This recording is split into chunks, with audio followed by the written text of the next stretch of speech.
For someone who has made a career making impressive business deals, Dallas Cowboys owner Jerry Jones continues to stumble when it comes to locking up his players. There seems to be a part of the franchise owner that welcomes the chaos and the uncertainty it brings. Perhaps understanding the team is no longer winning games of note, Jones has fallen into the trap of believing any press is good press. The last Cowboys debacle easily disproves this sentiment, with Micah Parsons becoming the talk of the league. Not based on his on-field accomplishments or the exciting season ahead, but due to the Stars' trade demands. It is a mess brought to Dallas fans thanks to the one and only Jerry Jones. The owner often lauds the fact that he pays his players even in this negotiation, pointing to deals for CeeDee Lamb and Dak Prescott as evidence. However, what this somehow ignores is the fact that both deals followed the exact same script. The entire fan base knew both players were overdue for a contract, and Jones dug his heels in waiting until the last possible moment to pay his players. Hardly an advisable strategy in a market that is constantly being reset. Jerry Jones continues to cost the Cowboys valuable cap space. It costs the Cowboys millions of dollars in both deals that could have easily been used on much-needed depth. The deals Jerry points to in an attempt to make his point on the Parsons debacle point out a continual problem for the franchise.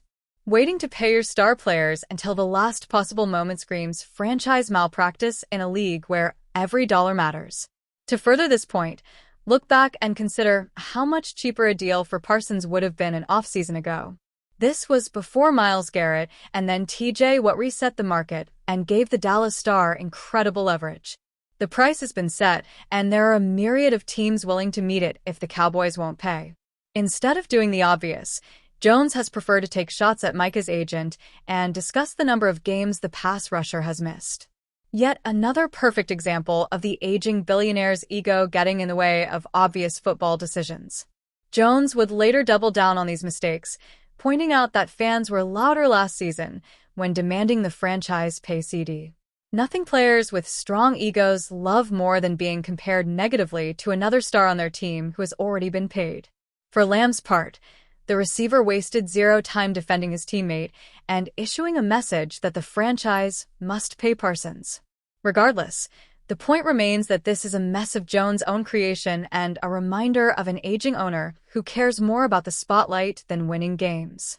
While his words might indicate otherwise, Jerry's actions continue to be those of a selfish owner who puts himself before the team. If that wasn't the case, Parsons would be under a contract already aging well, and Dallas wouldn't find itself in the headlines for its failures and an owner who continues to alienate its best player. It's only fitting that last year's Defensive Rookie of the Year set the literal example for this year's favorite.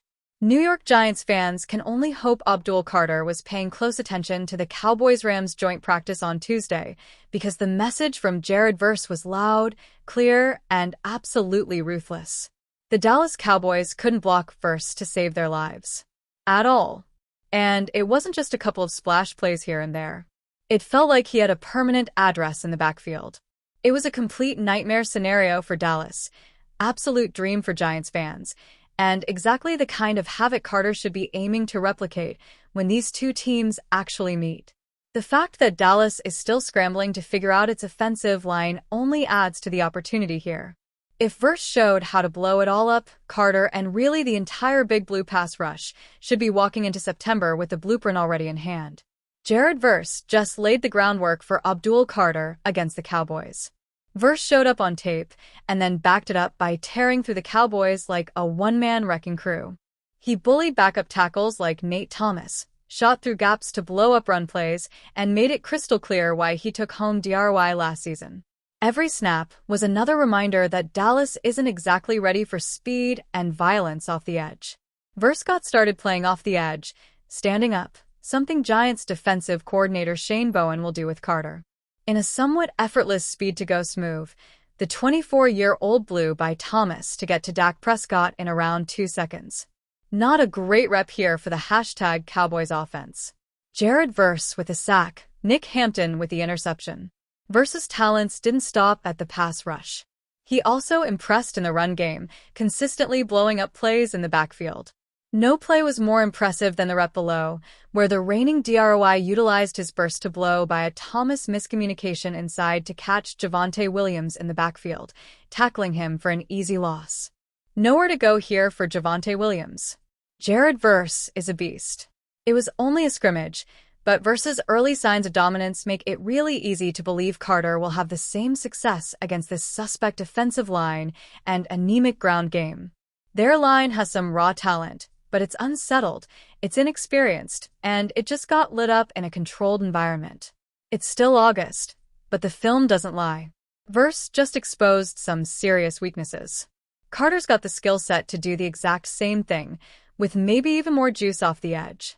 The G-men get Dallas in week 2, and thanks to Verse, Carter already has the annihilate the Cowboys' offensive line blueprint in front of him. Now it's up to the rookie to take advantage. The Dallas Cowboys and their fanbase seem completely enamored with backup quarterback Joe Milton for no reason other than he has a big arm. It's something that seems to make them willing to ignore every other metric that shows he's not very good at football. That's why another backup quarterback, Will Grier, might actually be out the door, even though he might be a better option if starter Dak Prescott gets hurt again. For the Cowboys, that might mean getting some value back on Grier in a trade if he has a good preseason, something Bleacher Report's Mo Moton predicts might happen over the next few weeks.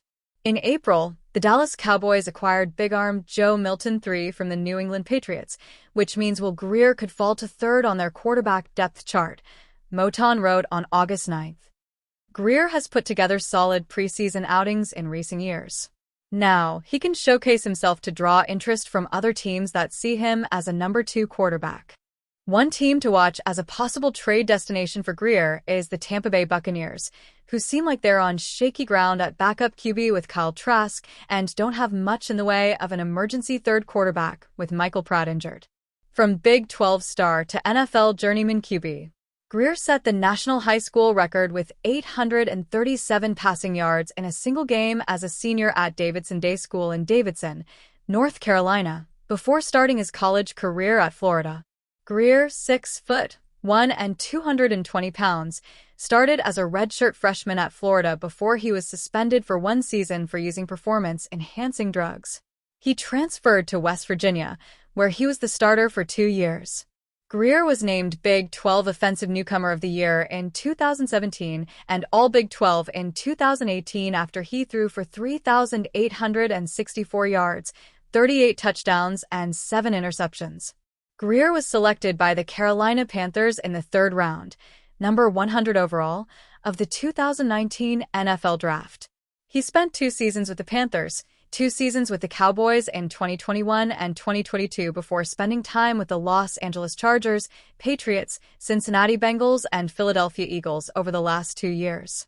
Grier made his only 2 career starts as a rookie in 2019, going 0-2 with 228 passing yards, no touchdowns, and 4 interceptions. Cowboys have valid QB health concerns. The reason there is so much ongoing debate around the Cowboys' quarterbacks this year, even though there's only one legit quarterback on the roster, is because Prescott missed the final 8 games in 2024 with a hamstring injury and looked mostly lost before he got hurt. The Cowboys made somewhat of a surprising move to trade for Milton, who was a late-round pick by the Patriots in 2024 and won his 1 start as a rookie in a meaningless regular season finale against the Buffalo Bills, a game in which the playoff-bound Bills weren't playing their starter, and winning cost the Patriots the number 1 overall pick in the 2025 NFL Draft. If Prescott struggles and the Cowboys continue to lose like they did in 2024, they went 7-10 after consecutive 12-5 seasons in 2022 and 2023. Expect the calls for Milton to get a chance to get louder with every defeat.